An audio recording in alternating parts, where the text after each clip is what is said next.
Welcome to ECI Pulse, a podcast where we break down the latest trends shaping the business world. I'm Rich Itri, the Chief Innovation Officer at ECI, and today we're happy to be joined by Jason Kaufman, Principal Solution Architect at Telarus. In this series, we're exploring the key trends that will define 2026 for partners, what's changing, why it matters, and how to stay ahead. We'll focus on the most impactful shifts, including AI-driven analytics, security, compliance, and the move towards outcome-based selling. Our aim is to help partners understand where the market is headed, what risks to avoid, and how to build a reputable sales motion around this innovation. We'll share practical examples, lessons learned, with Jason and I both have a lot of, and actual insights to help you navigate this ever-changing landscape. Whether you're refining your strategy or looking for new ways to enable your team, this series is designed to deliver clear and valuable takeaways. You talked about, I think earlier around that balance, right, between, security, compliance, and like functionality, right? People have to do their work. And I do think Passwordless fits into that really well. I think you can make it more seamless for people to do their work, but you can meet those security needs, right? You could stay compliant with what the IT framework are, what the regulators are expecting, and people can still do their jobs. Like that to me is a really good example of something that meets that trifecta, because a lot of times it's a trade-off, right? It's, look, I got to loosen things here so people can function a little better here, and the business is willing to accept that risk. It's harder to accept those risks now, though. It's really hard. Like, as you mentioned, the AI tooling, and we talked about in depth today, has just gotten so powerful, right? That it's really hard to mitigate it if you don't have those layers. Yeah, and a lot of the times when you're looking at getting the buy-in for an AI deployment, the first question we ask is, okay, how does this look culturally and politically? Like, you got the COO that's trying to force efficiency, like trying to make everybody, we need to scale fast without hiring, and we need to get all this revenue in the building. I need to figure out how to do that without going to get a ton more personnel, which is the most costly resource that Yeah. we can have. But then you got the cybersecurity team and the risk manager and all of them, like, hold on, before we started, automating everything and giving access to all the data to somebody real time, let's see what we could do to mitigate the potential risks and threats that come out of this. And it's exactly that. There's really ever that one specific solution that comes out that satisfies both needs. How do we minimize that threat, but then also max efficiency? And passwordless is one of those that pleases everybody. So it's one of those things that commonly gets coming asked for. We need to go passwordless because everybody determines that this is what they need. Yeah. We're in immediate agreement on this, so immediately we got budget on this. So let's move forward with this, and then we start talking about, okay, what's all the other things that we could do?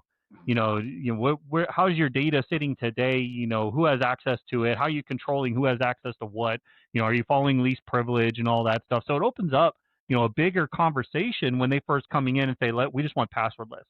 Yeah. And it's amazing how many people come in just asking for that one thing. We all want that one point solution. Yeah.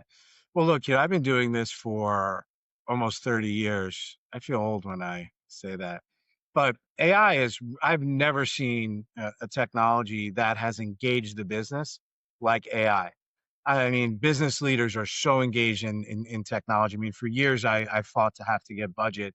And now anything that's like related to AI, all of a sudden, like, they open up the Komodo. But I think to your point, there's, when you think about like defense and layer, right? And you mentioned, we talked a little bit about passwordless, but now it's also, let's talk a little bit about the data layer, right? And, you mentioned least privilege. When we engage with clients around AI projects, we're using this opportunity to remind them about best practices. I mean, I've been talking about data security for years, and people are like, we'll get to that when we get to it. Now with AI and wanting to like leverage this advanced tooling, the business really pressuring them to go out and leverage these tools, and a lot of them are SaaS products. And I could probably opine for hours about my view on bringing the technology to the data, not vice versa. But the business is really driving them to bring oftentimes their most confidential data, their most proprietary data, up to the cloud so they can leverage it with AI tooling. Understanding your data and securing that data, right? Leveraging tools like Microsoft Purview. Like oftentimes people don't realize, like with your Microsoft licensing, you actually have the capabilities to secure that data better, to catalog that data better, to label that data better. Are you seeing now similar trends that I'm seeing where clients are more open to those projects? They understand they're a little more foundational to leverage AI? Yeah, we generally take them down a couple different paths. Like tell them, hey, here's the risk that you're exposing by leveraging AI and just turning it on. We've all heard the stories on, just the bottom level employee getting access to HR data like salary information for a C level, or getting into financial information of a private entity or a PII of, everybody else within the company or customers or all that stuff. But we take them down a couple different strategies. One is, hey, let's have a data posture management conversation and saying, hey, let's talk about all the different data, where it's at, how to protect it, how to tag it to make sure that the LLMs and for all the millions of listeners around the world, large language models, the whole part of chatbot functionality with access to media access to the data.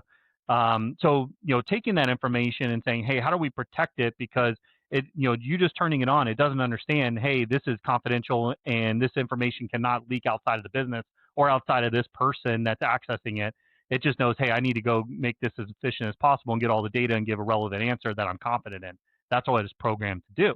So taking that information, hey, where do we start with this? And it's the data maturity models and data standardization, cleanliness, protection, and all that stuff.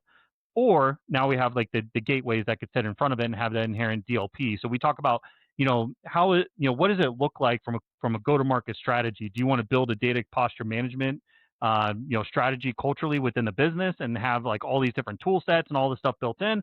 Or do you want something that's going to be more of a gateway? And a lot of people choose having that security posture management to where they want to build out, they're taking like Microsoft Purview within the Azure Data Fabric, putting all their data within one central repository. If they need to keep it distributed, how is that going to work?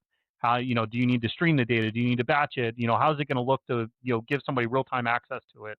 And, that just allows you to do much more with it. So it's not just protecting the data just to make sure that threat actors can't get in it, but now it's protecting the data to make sure that something that live moves quicker than a human can access it and make those people more efficient. Yeah. I think it's so important now to have real visibility into your data and AI estate.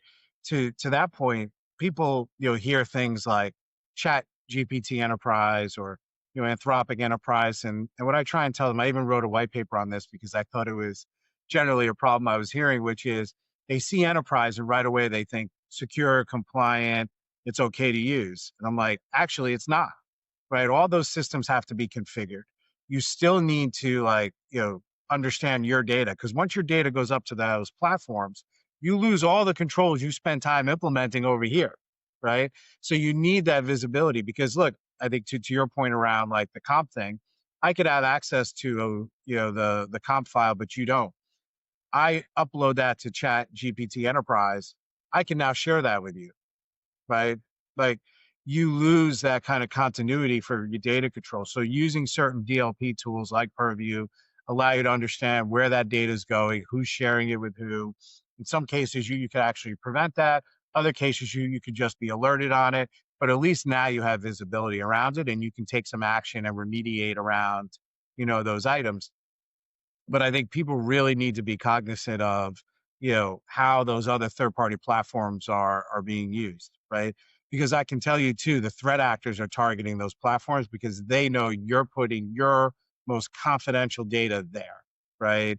And they're looking for loopholes around that. Like, so I think with that rush to be able to leverage AI, what I try and tell people is like, don't forget security and compliance. You may move a little slower, but you're going to be in a better place because no one's going to remember that you enabled AI fast when you've had a data issue, right? Data leak or your data is compromised in some way. They're just going to remember your most confidential data was compromised, right? Yeah, and it loses trust, and those are the indirect costs of a breach. But we also don't want to confuse security with compliance. Right. Compliance is just that baseline that says, yes, you hit these check boxes and you mitigated all these controls that we want you to do as part of this framework. Let's sign you off, and now you get the stamp of approval. But still, cybersecurity being that continuous innovation and continuous mitigation, and the culture around cybersecurity. That's something that I loved about ECI when you guys came in was The first thing you guys ever said was, when a customer is first on board with ECI, they're going to have X amount that they're going to pay us to, manage everything, mitigate all the threats and everything. By the time they're done, it's going to be less than that because we're going to do all this automation. We're going to, put all this stuff into place to where it's not going to be the same thing as when they came in. And we're used to the if it ain't broke, don't fix it model.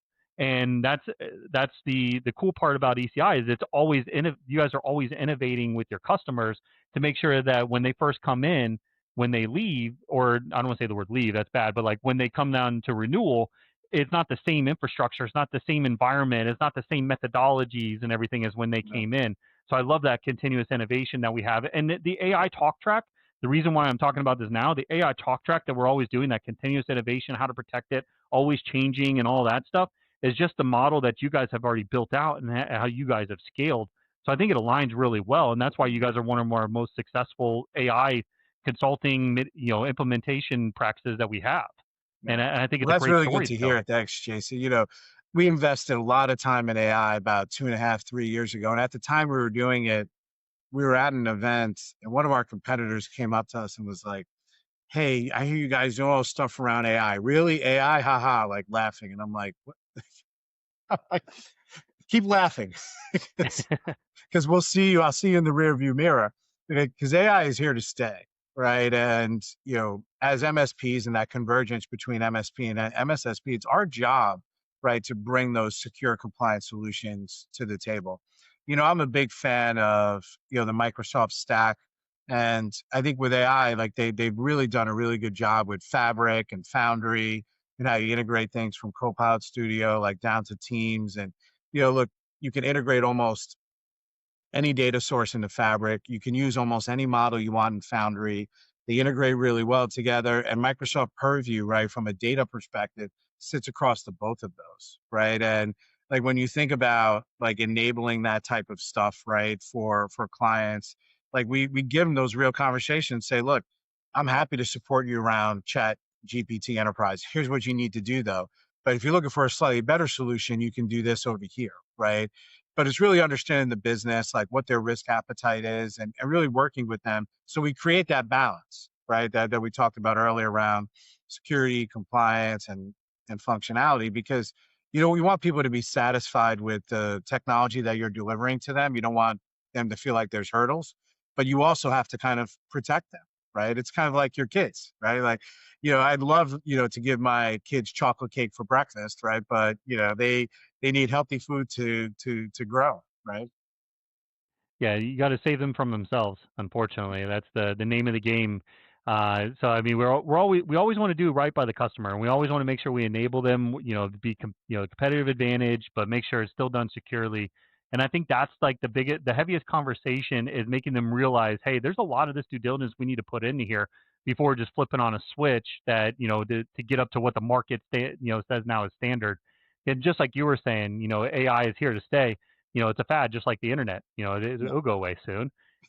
Ultimately, now we're seeing a ton more investment in AI to where people are throwing, multipliers out in the investment world that are unheard of just because somebody has a Oh, .ai on the back end. And crazy, right? Yeah, it's really insane.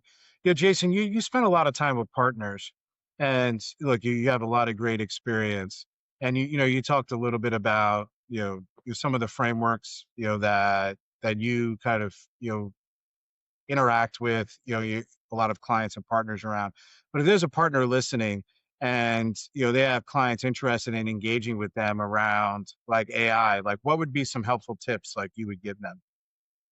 It's more instead of implementing AI as a SKU, start with the conversation on, okay, what is driving the AI? Is it ROI? Is it competitive advantage? Find out what that meaningful conversation is to the customer and start asking them, what have they done already? Have they determined where the biggest problem points? Like everybody's done some research on AI. They know, hey, I can have a chatbot. I can automate certain processes. I can effectively take out the human and put a bot in that area. So like, most conversations I hop in, like most of the customers have that form of understanding. They just don't know where it's going to fit in their business, and they think, "Hey, give me that used car salesman catalog on everything that AI can do, and I'll figure out what's going to fit within the business." And that's not a great conversation to have. It's let's turn that upside down And let's say, hey, where are the problems today? Do you have mundane tasks that people are doing that they could be doing something more strategic? Do you need to give access to people to give more data because you're having high turnover because they're getting frustrated, working from home and they can't turn to the person next to them and ask them a question, and they're getting visibly frustrated with whoever's on the phone with them? Or is it, whatever's enabling those people to be better and quicker and make them more satisfied with their job? What is the real problem you're looking to solve here? And then let's take AI as the potential solution to that problem. But there's many different definitions of AI. It's not just one. And defining that with a partner in order to have that conversation to the customer, that's what's landing with everybody is, hey, AI is not just a SKU on where we just flip it on, it's going to solve every problem. There's different forms of AI. It's just all under one umbrella and, hey, we need AI. Yeah. I think there's this kind of rush to check the box with the C-level that they've implemented something, and they're shooting to the solution, right, without identifying, the problem first. And what you said, I think, is really spot on. We get a very similar question, and my answer is, they'll oftentimes want to know, like, hey, can you give me AI use cases? I'm like, I have thousands of them, but give me some examples of some problems that you have. We had a call with client, several months back, and they were talking about, hey, we want to know some AI use cases. And, I'm like, look, here's some use cases, but tell me like some problems that you're having today that aren't very efficient. And woman's like, well, every day I get these, documents from, these individuals. I have to read those, summarize them, and send them, throughout the day. When I go on vacation, no one can do that. I'm like, that's a really good AI use case. She's like, yeah. I'm like, we could do that for you. We could even do it in the tone of your email so people don't even know that you're on vacation, right? But, I wouldn't have even suggested that, right? Because I hadn't seen that use case before, right? If I didn't hear what, the problem was, right? I could have rattled off, 30 or 40 things. And I think that's really, people understanding where the most pain points are, with, business processes that could really drive like the most efficient use of tools like AI, and, not trying to boil the ocean, as well. Like I think to your point, everyone thinks AI is a silver bullet. But it's no different than implementing any other technology that all of us have done like throughout our careers. You got to identify the problem, understand the impact across the organization, understand what the requirements are, and then like build an MVP that, makes sense, right? And start small and you can build from there, right? And that's the most successful AI projects we've seen over the last 2 years have done that. Like we start out with very simple use case, and now they have, a number of different initiatives across the organization that are providing real value and freeing up time for people. The best one is when we hop on the call and we're like, "Hey, we're having these pain points, but AI doesn't work for us. We tried implementing it, and it just didn't work out for us." And they're like, "What's the next conversation?" We're like, "Hold on, what was the actual issues that you had there?" And they're all coming back to the same thing. Just what we were talking about earlier, like, hey, we just turned it on and all of a sudden all this data was going everywhere and we had to immediately turn it off because people were getting access to things we didn't want them to.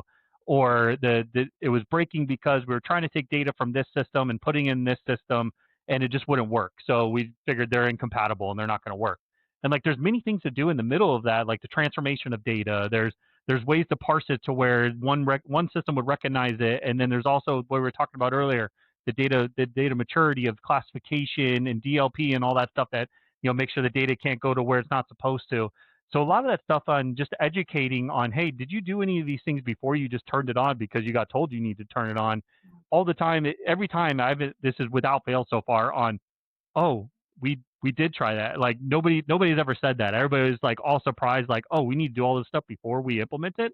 And it's just taking all that stuff from somebody who knows how to do it, just like ECI. Hey, take all this due diligence, put it in so you have successful implementation. It may not be something that you trigger on immediately. Let's have some, stuff that we do beforehand and then enable the business to scale quickly, leveraging AI. Now you're going to have a successful implementation. But we also have those conversations to where, yeah, it doesn't work for us. Why not? And it's always the 100%. same stuff over and over again. It's funny how many times we have that that continuous wheel, that mouse wheel everybody's talking about.